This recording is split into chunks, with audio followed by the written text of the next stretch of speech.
It's my pleasure to introduce our speaker today, Lex Verweij, a senior director at Gartner, a globally renowned research and advisory services firm.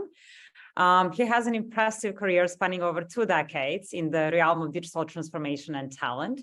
And he has certainly established himself as an influential figure in designing and implementing models that drive innovation and performance in the digital landscape.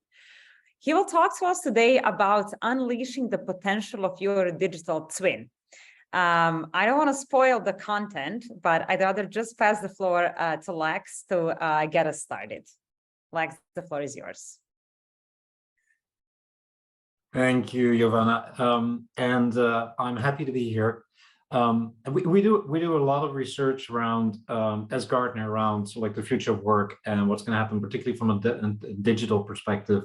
But I have to say today I'm here not here because of I work for Gartner. I'm here because my entire life I've been fascinated by the combination of talent and digital, and nothing does that better than when you look at the future of work, what's going to happen with digital. So I will open my presentation. I intend to go through like 20 minutes of kind of like basic stuff around AI, metaverse, and a few of the basic technologies that we need to get to that future of work discussion. But do interrupt me if you have any questions. And what I will make sure is that you're on the end of the day, you will understand the end of the presentation and the conversation, understand what the Bored Ape, Bitcoin, ChatGPT, virtual reality, how that's equal to kind of like the new iPhone launch, and how it's going to revolutionize the future of work like the iPhone did with social media. So let's go back to the iPhone and what happened there. So June 29th, 2007, I would want to say I remember, but obviously only kind of like really advanced digital people were involved in that launch. I didn't hear about it until 2010, like most people probably who came into possession of an iPhone at some point. But in 2007, Steve Jobs launched the iPhone, and it revolutionized social interaction, created all new business models, all on its own. And nobody really anticipated it was going to do that, but it just created a platform where it could. And it was made possible by the development of new technology, but also combining some of the old technology. So which is smaller displays, smaller microchips, but the OS interface was there, data networks were there. It was combining old technology and new technology to create something that was entirely new, never imagined before. And then it surged on the wave of opportunity. It was creating the perfect platform for social media and streaming. But also business models. We had not heard of influencers before, well, not even in 2007, obviously, but before the creation of the iPhone, influencers, social media influencers weren't the thing. And now they make more money than the average CEO of a company if they do well. At 50,000 to 70,000 followers, you can live off your revenues as a social media influencer. So after 5 years, and look at the introduction, how quickly it went. From 2007, 4 people had that thing, maybe all employees of Apple. And by the time we got to the end of 2012, a third of the US population owned an iPhone.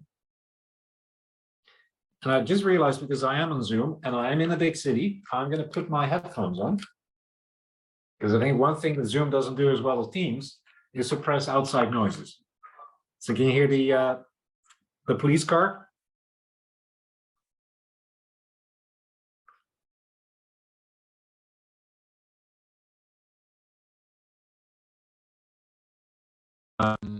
There we go.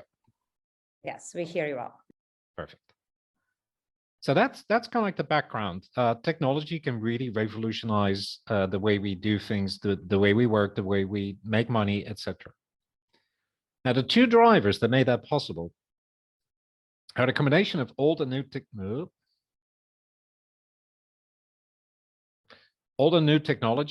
and then creating the opportunity for new business models to really take care of existing problems that we need to solve.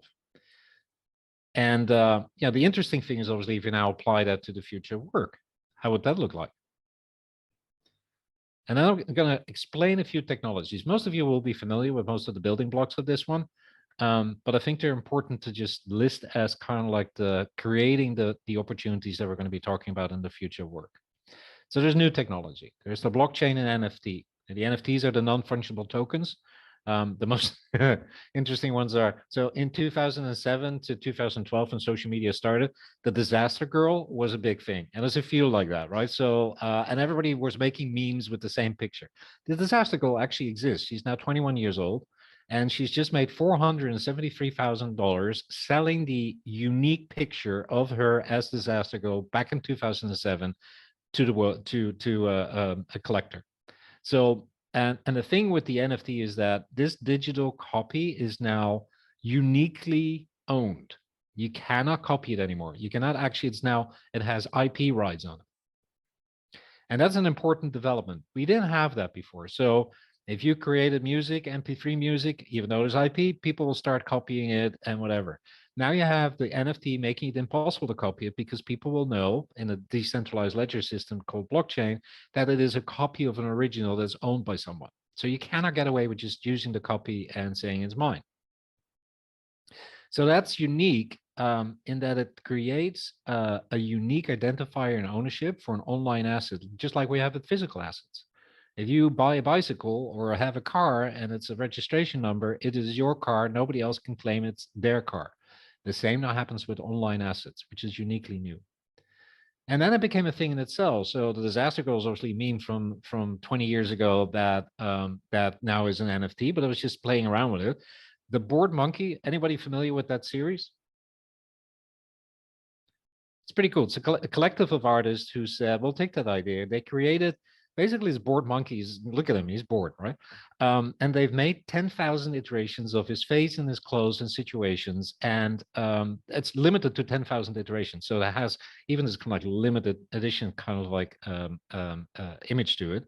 And they are selling the individual, so all 10,000 of them are selling between 300K per individual case to 27 million for one of them.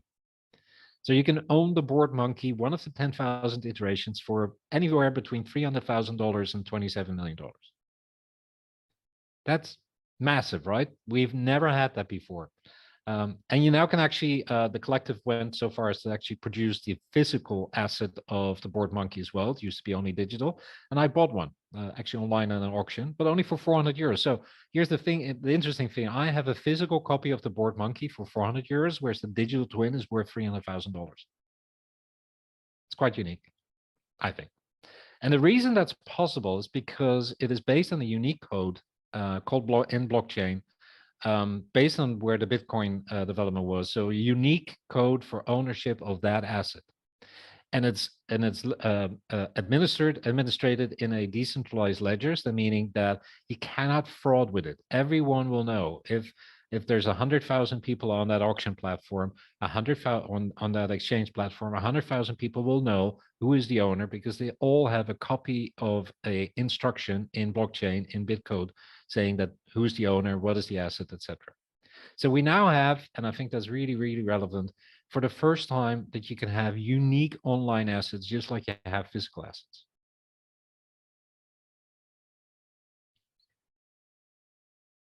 Now, the other thing you need in technology is a platform and infrastructure.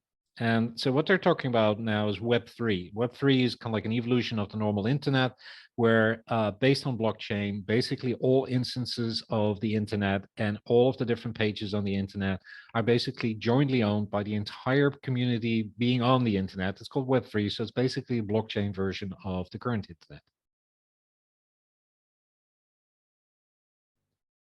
Now let's take one more development that is going to really revolutionize the way we look at the future of work. Are you familiar with the digital twin? What it is? I'm not. Okay, so digital twin is old-time technology, really. So it's a bit old school, but it's now used. You can use it in different ways. So digital twin is basically, so look at a Boeing. Crashing a Boeing is obviously very expensive. But they do want to know how a Boeing would react to a crash. So what they do is they build a digital twin, an online version of it, a model of it, that is identical to the physical object, but then as an online representation of it.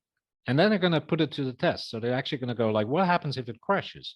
And it has all of the equations in there, you know, the strength of the metal, the velocity, the wind, everything in it, how the pilot might react. All of that is in there, and it's just used to kind of like model what happens in the physical world, but then in a digital twin.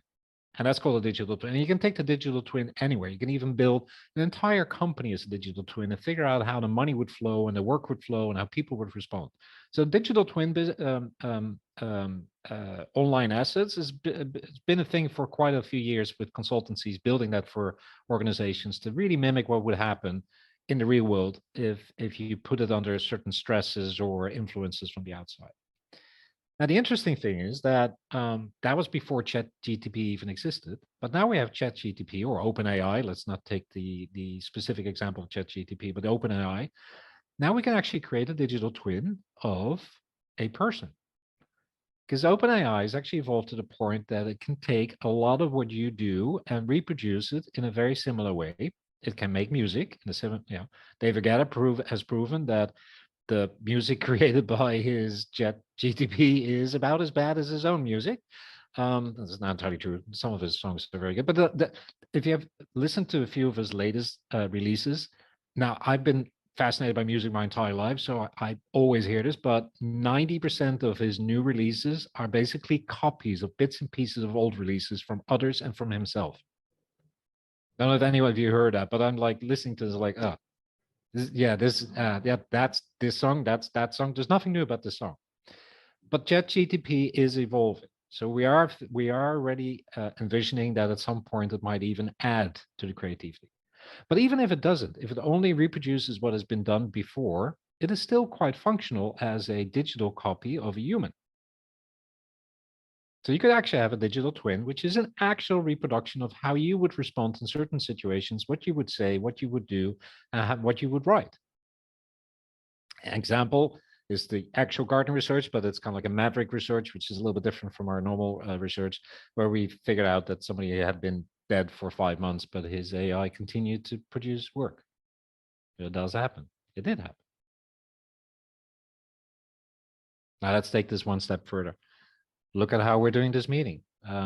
Ever since we had our first lockdown until now, we're very comfortable blending online meetings with physical meetings. Actually, even in my work, and I work with clients a lot, the online meetings are actually more significant and more often than the physical meetings because it actually is more productive. It saves me time commuting.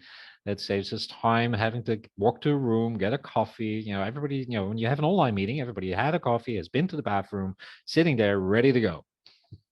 And if you've already met each other physically, then, it's actually quite easy to do that. So the online world is increasingly part of our life and will continue to increase as a portion of our life. What it means for not burning enough calories, my problem. I have gained weight since the first lockdown and not been able to get rid of it, but I have to change my lifestyle. I have to kind of like start thinking about my work is online. If I want to move, it's not because I go to the client. It is because I take time after my meetings to go for a run, which I still need to do. I haven't been able to do that. Instead, to walk to the walk to the fridge to get a glass of wine is easier, but therefore devastating. But the world has changed. We are going to do online. Now, if you look at the quality of the VR metaverse, it's the same thing with the iPhone. If you looked at the first clunky Nokia phone that actually had a screen and you could you could actually get the internet on your screen, it was clunky, it was ugly. What Steve Jobs did is creating a smaller screen with a much better resolution, and it looked better. And it made it possible for Instagram to put photos on there. And then you had a camera on your phone, so you could actually do something like, photograph stuff and then upload it immediately. The same is happening with VR and a metaverse. It's still clunky. Look at the picture in the middle. That's actually what Meta, the Facebook company, is doing with the metaverse, and see that they don't have legs. There's a reason for that. Is because your VR glasses, what used to be the Oculus and is now the MetaQuest, it only picks up on your upper body movements because of the handles in your hands. It doesn't pick up on the lower part of your body, how you move. Whether you're sitting, standing, running, it doesn't care. It doesn't see that.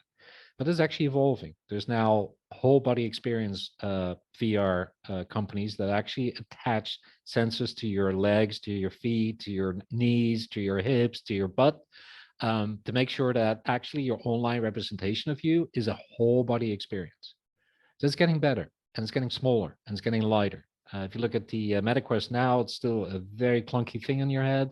The one that Apple just launched, still very clunky, has even production issues, but this is a matter of time. I have never, ever seen a situation where humans have not been able to advance the technology to the point that it is no longer clunky and no longer annoying.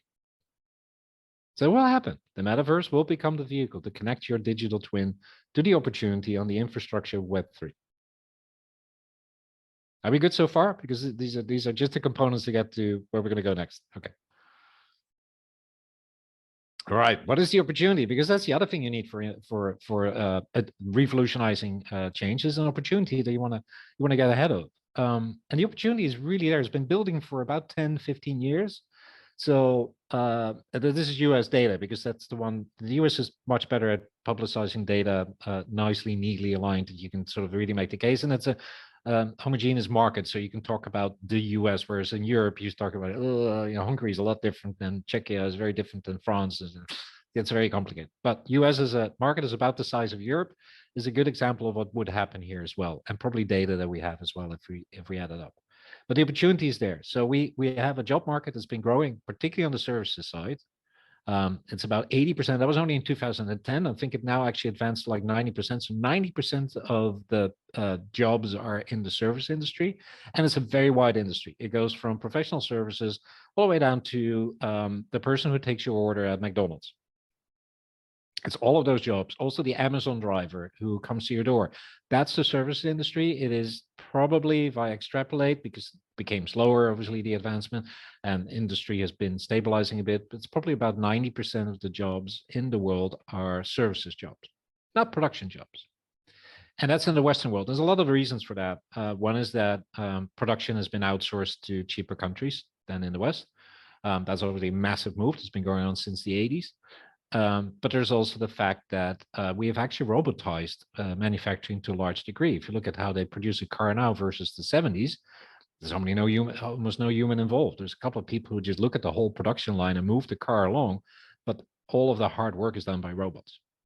So those elements play a role. Plus, that services have grown because we need more stuff. We need people to bring us stuff. We need people to give us food. We have really become reliant on a service industry rather than a production industry, which is a natural development. At the same time, so the number of openings, 11 million, most of them are in the service industry. We can't find anyone. And that's actually being accelerated by another one, is the drop in the participation rate in the labor force. And that has a couple of reasons as well. My parents have retired, never have to work again. I still have to work much longer than I wanted. But we have less younger people coming in, more older people falling out of the working process. After COVID lockdown, even more people retired, didn't come back into the labor market. So we actually have a shrinking workforce population. And there's a mismatch between the services job that we have, which are lowly paid, very standardized, and the labor force that we have, which is highly educated and not motivated to take those jobs at Amazon, McDonald's, KFC, and retail.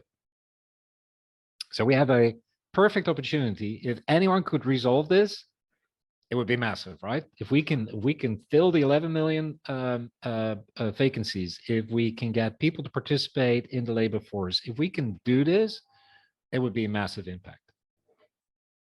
And I think we can. Because you have to think about this. If you would fill the services jobs with digital twins, let's assume we do. Let's assume it actually gets to the point that, so if you look at the innovation curve and the acceleration curve, so we're building up for like 5-6 years of it's not going to happen, it's not going to happen, it's not going to happen. Technology is still clunky, nobody wants it, everybody hates it.